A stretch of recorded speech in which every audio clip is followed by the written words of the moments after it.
झारखंड के महामहिम राज्यपाल रमेश बैस दूसरी बार कोयलांचल धनबाद के दौरे पर हैं।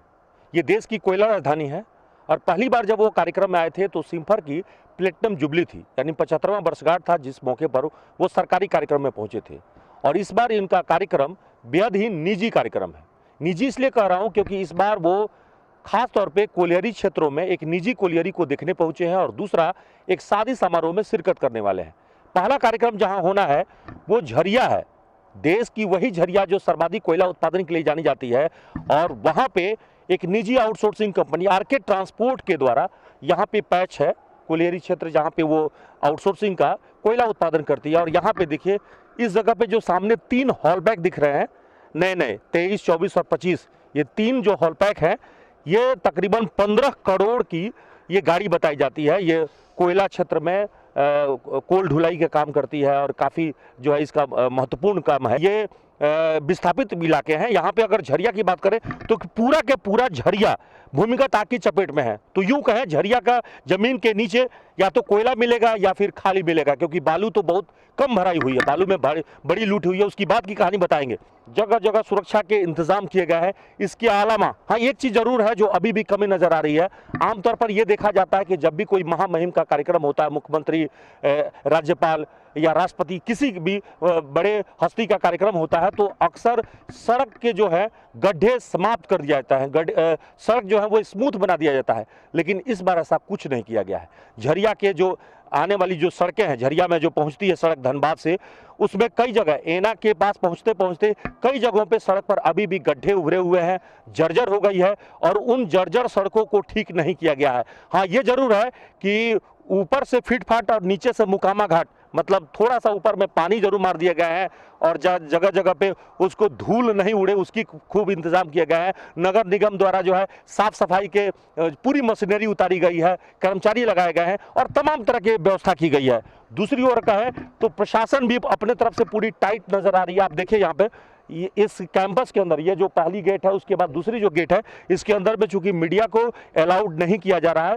चलिए जरा साहब आपको ये तस्वीरें, आपको सीधे तस्वीर दिखा रहे हैं। राज्यपाल रमेश बैस आज रांची से सड़क मार्ग होकर धनबाद पहुंचे हैं और धनबाद के झरिया एना में देखिए यहाँ पे आरके ट्रांसपोर्ट आउटसोर्सिंग कंपनी में यहाँ पे जो है वो कोलियरी क्षेत्रों का दौरा कर रहे हैं। यहाँ कोलियरी क्षेत्रों में कैसे जो है कोयला की कटिंग होती है, कैसे कोयला का उत्पादन हो रहा है, उन सभी चीज़ों को वो अपने आंखों से देखने के लिए पहुंचे हुए हैं। और यहाँ पे देखिए ये व्यू पॉइंट है और इसी व्यू पॉइंट से वो यहाँ पे देख रहे हैं कोयला क्षेत्र को अपने आंखों से।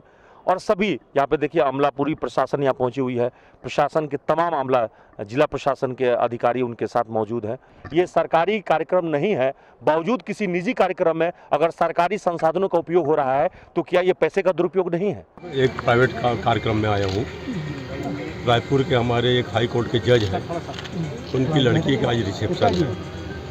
तो मैं सोचा कि जब रात को रिसेप्शन में अटेंड करना है तो थोड़ा दिन को चल के मैं यहाँ पर कोल माइंस काफ़ी सुना था, मैं तो पहली बार आया हूँ। सिम्फर में भी आपका इच्छा था कि कोल माइंस आप देखना है करके।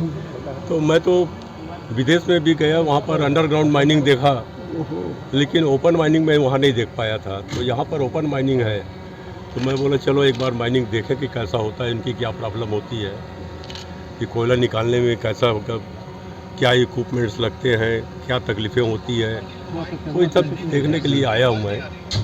और अगर रात को रिसेप्शन अटेंड करके फिर कल सुबह जाऊँ। विशेष ये है कि कोल माइंस को लेकर के खासकर पॉल्यूशन का एक प्रॉब्लम रहता है, तो इस पर कुछ पहल आपकी तरफ से की जाएगी?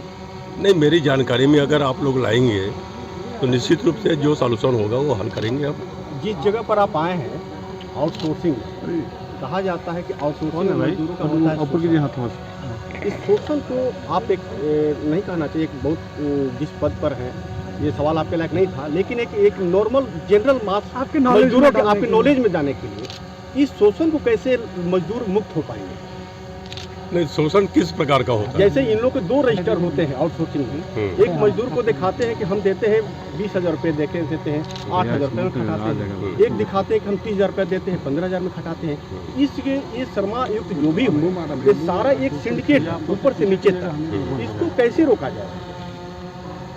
मैं पता करूंगा इस मामले में, मेरी जानकारी में नहीं है। और जिस जगह पर आप आए हैं आरके माइनिंग, यहाँ तो बहुत कई कहानियाँ भी हैं सर। झरिया के विस्थापन और पुनर्वास को लेकर अभी तक कोई ठोस नीति नहीं बन पाया। अगर देखें तो 10 वर्षों में कुछ नहीं हो पाया। अभी मामूली लोग जो है वो सिर्फ पुनर्वास हो पाए हैं बेलगड़िया में। तो क्या वो विस्थापितों का पुनर्वास भी देखने जाएंगे? नहीं, आप लोग जो मेरी जानकारी में ला रहे हैं, मैं कोल मिनिस्टर से बात करूंगा और जितना हो सकता है मैं ज़्यादा से ज़्यादा यहाँ की समस्याओं का हल करवाऊंगा।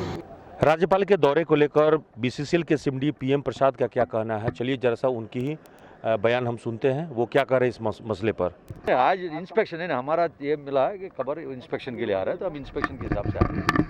उद्घाटन का कोई नहीं, ऐसा कोई इंस्पेक्शन के लिए था। मेन माइंस का सबका एक ओपन कास्ट का इंस्पेक्शन का था। कल डीसी साहब से बात हुआ है एंड हम भी आए हैं। राज्यपाल महोदय ने क्या क्या देखा है? ओपन कास्ट कैसा चल रहा है, कितना मट्टी इन्वॉल्व है, कोल प्रोडक्शन, और बाकी ओपन कास्ट में पहली बार साहब आए हैं। इसके पहले अंडरग्राउंड माइंस में गए कहीं, बट फर्स्ट टाइम अपना ओपन कास्ट में है। सर का कुछ प्रोग्राम था तो प्रोग्राम के हिसाब से आया। कितना संतुष्ट हुए होंगे माइंस को देखकर? अरे उस देखिए, फर्स्ट टाइम जो देखते हैं तो कोई भी चीज़ एक एक्सपीरियंस के हिसाब से होता है। तो उन्होंने पूछा होगा कि पुनर्वास की गति क्या है? नहीं, उसका बात नहीं होती। एक बार फर्स्ट टाइम उनका विजिट है, धनबाद में कुछ और भी प्रोग्राम्स में आया है, तो हमारा वन ऑफ द प्रोग्राम। ठीक, निजी प्रोग्राम है। ये जो माइंस है, इसका क्या टारगेट क्या है, उत्पादन लक्ष्य क्या है? इसका लास्ट ईयर 8 लाख टन किया है, इस बार 9.5 लाख टन हम करेंगे कोयला। 1:3.5 रेशियो, मतलब 8 लाख में करीबन 28 लाख का वो भी किया है। इस बार इनको करीब 35 लाख को भी करना है। ठीक, पूरी तरह से जो है निजी आउटसोर्सिंग कंपनी है ये। बीसीसीएल की जो है अपनी कोई कोलियरी नहीं है, अपनी कोई माइंस नहीं है, इसलिए पूरी तरह से ये सरकारी कार्यक्रम नहीं है। राज्यपाल महोदय से ये उम्मीद करते हैं कि वो सिर्फ कोलियरी क्षेत्रों को ही नहीं बल्कि झरिया के विस्थापन को भी देखेंगे, यहाँ के जो लोगों की तकलीफ है उसको भी देखेंगे, और झरिया पुनर्वास के नाम पर अब तक जो करोड़ों रुपए खर्च हुए उसके बावजूद भी जो पुनर्वास नहीं हो पाया है उस पर भी उनकी नजरें इनायत होगी। सहयोगी निकुंज के साथ Abhishek Kumar, the News Post, Dhanbad.